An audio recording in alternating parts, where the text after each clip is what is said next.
Olá pessoal, tô de volta e teremos hoje um repeteco de autor por aqui, que eu vou falar novamente de Rafael Montes, porém dessa vez com Uma Mulher no Escuro.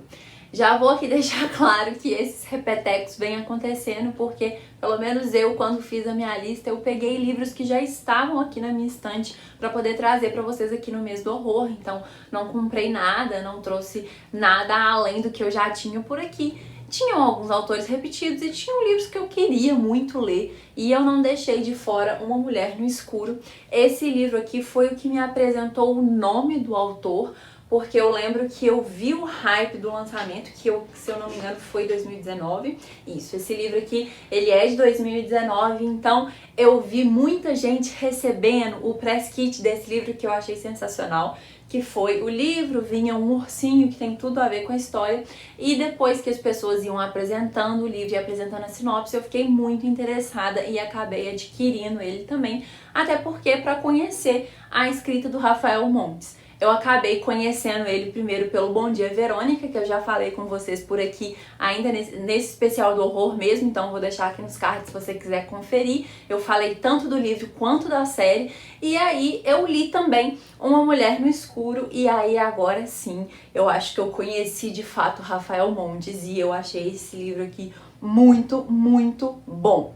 Vamos lá, vamos falar da história então de Uma Mulher no Escuro. Aqui a gente vai acompanhar a Vitória, que é a nossa personagem principal, e logo no prólogo a gente tem a cena já do assassinato da família dela inteira. Aqui eu já vou deixar então um aviso de gatilho, porque tem algumas descrições bem gráficas das cenas, principalmente envolvendo esses assassinatos.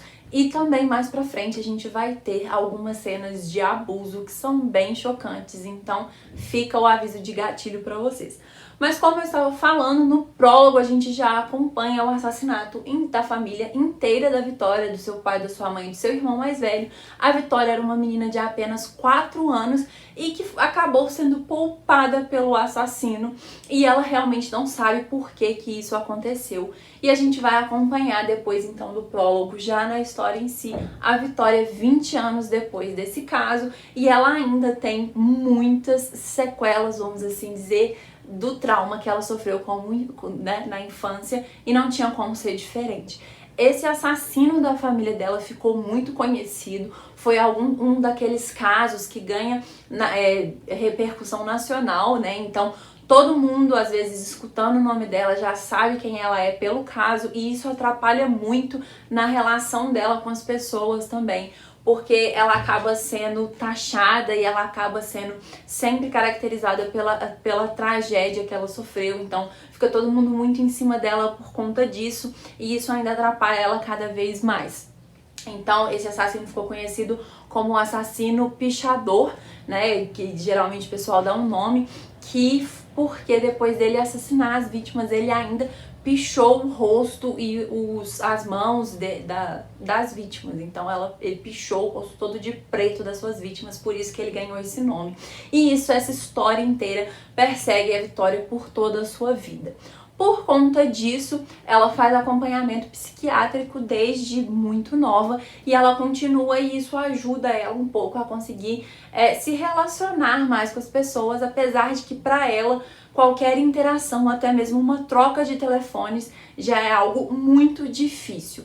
O pouco que ela conseguiu se abrir com as pessoas fez com que ela criasse amizade com uma única pessoa, que é o Arroz, e a amizade deles, na verdade, é um tanto estranha, é um conhecido, não chega a ser um amigo, porque ela mantém essa distância, ela faz questão de manter essa distância do fato dela não conhecer nada sobre a vida dele, e por ela não conhecer nada sobre a vida dele, ela meio que tem essa prerrogativa de não contar nada da vida dela, porque ela realmente não quer que todo mundo fique o tempo inteiro revivendo essa história. Além do Arroz, na sua vida ela tem a tia Emília. A tia Emília foi quem cuidou da Vitória, quem criou a Vitória depois desse assassinato da família dela inteira. Então o relacionamento delas é muito próximo, elas têm um relacionamento bem legal. Na verdade, a Emília é quem realmente entende, né, tudo que a Vitória tá passando, que acompanhou ela desde o início. E além desses, a gente tem também o George, que aparece um pouco mais pra frente na história, que ele acaba frequentando muito o café que a Vitória trabalha. Ele é um escritor e ele trabalha ali nesse café. E eles acabam criando um certo relacionamento que vai encaminhar para uma espécie de um relacionamento amoroso mais pra frente. Então o livro, ele vai abordar somente esses personagens. Então a gente tem a Vitória, o psiquiatra, que é o Max, o Arroz, o George e a tia Emília. Então são 5 personagens que vão guiar todo o livro. E assim, é muito louco. E o que acontece, né? Assim, tipo, tá, mas você vai falar só da história da Vitória? Não, é um pouco mais perturbador do que isso, coitada, porque ela já tá tendo problemas, né, pra encarar isso tudo. E uma bela noite ela chega em casa e ela vê que a porta do apartamento está arrombada. Quando ela entra no apartamento, tem pichado no quarto dela a seguinte frase: vamos brincar? E aí eu queria achar pra vocês aqui, pra eu poder mostrar, que aqui no texto tem até uma espécie de uma ilustração de como seria essa pichação. Então, na hora que ela lê isso aqui, pichado em preto, ela sabe de quem se trata e o assassino da sua família voltou. E, além disso, a gente tem a característica marcante que é o ursinho, que é um ursinho que estava com ela no momento do assassinato, é um ursinho que ela amava, que ela ficava com ele o tempo inteiro, que ela tem até hoje e que ele foi também pichado da mesma forma que esse assassino pichou os pais dela e o irmão dela. Então ela fica aterrorizada, claro, com todos os motivos. Ela que já tinha muitos problemas em simplesmente sair de casa, agora fica muito mais difícil a vida para ela. E ela acaba descobrindo também que quando ela vai para a polícia, ela acaba descobrindo que o jovem que tinha sido preso por assassinar seus pais, ele foi solto.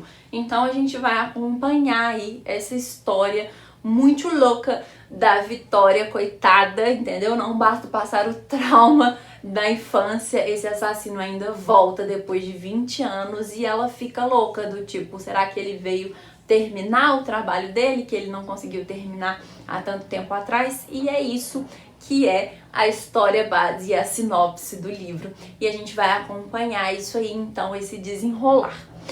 Aqui, gente, a gente vê o porquê que o Rafael Montes realmente ficou tão famoso, ficou tão conhecido, por conta do jeito dele de escrever e do jeito dele de fazer a gente de trouxa. Sim, aqui a gente tem alguns elementos famosos, assim, muito usados em thrillers e que dão super certo. Você tem essa troca de suspeitas, então a gente tem muito poucos personagens aqui na história, então a sua suspeita ela vai se direcionar em diversos momentos a algumas pessoas, e isso é guiado pelo Rafael Montes. Eu acredito que ele faça isso de propósito, apesar de um deles eu ter semi-acertado no final, ele já não me desceu desde o começo, essa pessoa. Não me desceu desde o começo, então eu meio que acertei em partes o envolvimento dessa pessoa nisso tudo, mas o resto realmente ele vem com diversas reviravoltas. O final não conta somente com um, mas com vários plots, então você vai sendo surpreendido a cada momento. O Rafael Montes, ele te pega no prólogo da história, então, como eu disse, ele já te coloca ali naquela situação muito triste, muito violenta, e que você já quer saber o porquê que realmente a Vitória foi poupada, por que ela não morreu, quem que chegou matando a família inteira, porque não é uma coisa muito comum, e ele traz uma explicação para a história que realmente eu não estava esperando, muito bem feita, muito bem abordada. Então eu acho que a condução da história como um todo e o enredo muito bem fechado, muito bem explicado, pra mim, fizeram esse livro ser maravilhoso. Eu já tô aqui, só de falar desse livro, eu tô aqui pensando que talvez eu tenha dado poucas estrelas pra ele, que eu dei 4 e eu acho que ele merece sim 5 estrelas, porque é um livro que cresce em você. Então eu li e aí já fazem alguns dias e agora eu tô falando com vocês e eu tô aqui lembrando da história e eu tô pensando que realmente é um livro que eu gostei muito, é um thriller super envolvente. A Vitória é uma personagem maravilhosa, ela foi muito bem construída, dessa questão do trauma, do fato de ser uma mulher protagonista e que além do trauma tem algumas outras coisas que ela tem que enfrentar na vida. Então assim, pra mim é uma obra-prima, vamos assim dizer. Eu acho que foi uma pena eu ter começado, talvez, Rafael Montes com Bom Dia Verônica. Não digo uma pena porque é um livro bom, mas não foi um livro que eu amei, ao contrário de Uma Mulher no Escuro, que é um livro que eu recomendo pra você sem medo algum, mas lembrando daquele aviso que eu dei lá no início, que sim, contém alguns gatilhos, como eu disse, de violência, de gráfico mesmo, né, de descrições muito gráficas e também de abuso. Então fica aí o aviso pra vocês. Eu não tenho muito mais o que falar desse livro, eu acho que eu já deixei bem claro que foi uma história que me pegou desde o início. O jeito que o Rafael escreve, o jeito que ele te faz de trouxa, o jeito que ele te conduz para várias suspeitas, que é algo que eu consigo relacionar muito com Agatha Christie. Eu sempre falo disso por aqui, né, que realmente Agatha Christie é uma das minhas autoras favoritas da vida, então sempre que eu consigo achar essa inspiração nela em alguns autores, eu faço questão de pontuar. E aqui eu vejo isso no Rafael Montes levando a sua suspeita para vários personagens. Então, e muitas vezes você erra, você não consegue saber, você fala tipo, nossa, agora eu descobri tudo, e aí depois ele te apresenta o que aconteceu, você se acha um idiota que você não sabe de nada mesmo, você não serve pra ser um detetive. Então, assim, realmente achei o máximo. Outra coisa que é legal de pontuar antes de terminar, eu já tava até terminando o vídeo, mas esqueci de falar, é que como em Bom Dia Verônica a gente tem a cidade de São Paulo, aqui em Uma Mulher no Escuro a gente tem a cidade do Rio de Janeiro, então muito bem descrita, alguns pontos. Eu não conheço tanto o Rio de Janeiro, mas sei de nome alguns pontos, então pra quem conhece vai ser muito mais imersivo e eu acho que é bem legal nesse sentido de ter essa brasilidade, sabe? De não ser simplesmente um livro que foi escrito por um brasileiro, mas que tem toda uma ambientação gringa, que tem toda uma construção gringa. Então aqui a gente tem o Rio de Janeiro, a gente tem as características próprias do Brasil, principalmente do sistema judiciário e da questão das condenações e de como que funciona, que ele pontua aqui rapidamente, mas que dá pra você entender bem como que funciona, até a própria questão um pouco da violência, mas enfim, acho legal ressaltar isso também, que a gente tem aí um livro bem brasileiro e que não é muito comum, né, a gente ter thrillers policiais e romances policiais com esse tipo de ambientação. Então eu acho que mais do que tudo fica aí minha dica pra vocês. Eu acho que vocês perceberam que eu realmente gostei dessa história. Eu falei várias vezes isso, ficou um vídeo super repetitivo, mas é pra convencer vocês de conhecerem Uma Mulher no Escuro, e eu indico de ser o livro de entrada do Rafael Montes pra vocês já se apaixonar. E aí vamos ver se eu já embarco em outras leituras. Eu já tenho o Vilarejo dele no meu Kindle, eu sei que ele tem o Jantar Secreto, que é um livro que todo mundo fala muito bem também, então fica aí a expectativa para as próximas leituras desse autor. Eu espero que vocês tenham gostado desse vídeo. Se você já leu qualquer coisa do Rafael Montes, deixa aqui embaixo nos comentários pra mim, e eu vejo vocês numa próxima. Tchau, tchau!